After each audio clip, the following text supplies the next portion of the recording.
जी बिल्कुल नाज़रीन, sub division गढ़ी असन के मुख़्तलिफ़ थाननि ख़ास तौर पर बाहू खोसो थाने के हदुन अंदर वधंदड़ बदमनी खिलाफ़ गोठाणन पारा गढ़ी असन ठुल रोड ते DSP गढ़ी असन ऑफिस आडो एहतजाजी धरणो हणी रोड ब्लॉक किया वियो आहे। वधिक मुज़ाहिरीन सां ॻाल्हि ॿोल कंदासीं त संदन कहिड़ा मुतालबा आहिनि, संदन कहिड़ा वीचार आहिनि। रात भी वाक़ियो थियो, कल रात भी वाक़ियो थियो, ना बाहू पुलिस काथे ज़ाहिर अचे थी, ना चौकिन ते ज़ाहिर अचे थी। सॼो रात मारूड़ा जागिन था, ॾींहं जो मज़ूरी करनि था वीचारा, के मिलनि ते के काथे ॾींहं जो वरी मज़ूरी करनि था, रात जो जागिन था।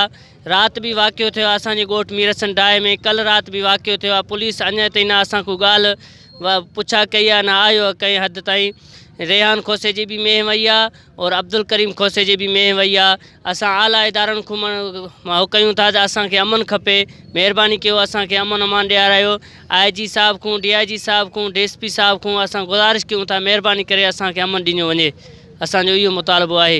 इन पुलिस के पगार छो था ॾियूं, इन जे करे ॾियूं था त जीअं राति जो असां पंहिंजे घरनि में आराम सां पई सघूं, सुकून जी निंड करे सघूं।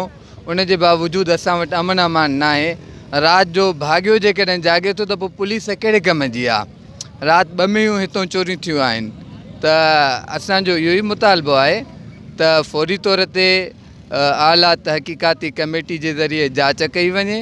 जेकॾहिं को इन जे मालिकनि मां मुलविस आहे, पुलिस मां मुलविस आहे, त उनखे हटायो वञे, वरना हिते को सुठो ऐं इंसाफ़ वारो ऑफिसर मुक़ररु कयो वञे। असांजो मुतालबो इहो आहे त असांखे अमन खपे।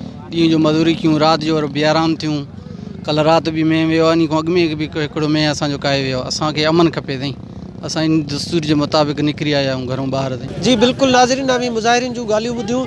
हिननि जो चवणु आहे त हर आए ॾींहुं जेको आहे त बदमनी में इज़ाफ़ो थींदो पियो वञे ऐं हितां जी पुलिस जेकी आहे त उहा मुजरिमाणी ख़ामोशी अख़्तियार करे वरिती आहे ऐं जेको पुलिस आहे थाणनि ते उहो न हुजण जे बराबरि आहे। मुख़्तलिफ़ हंधनि ते चौकियूं भी बंदि आहिनि ऐं इहो ई सबबु आहे जेको इलाइक़े वासी आहिनि उहे रातियुनि जो रातियूं जागी गुज़ारण ते मजबूर आहिनि।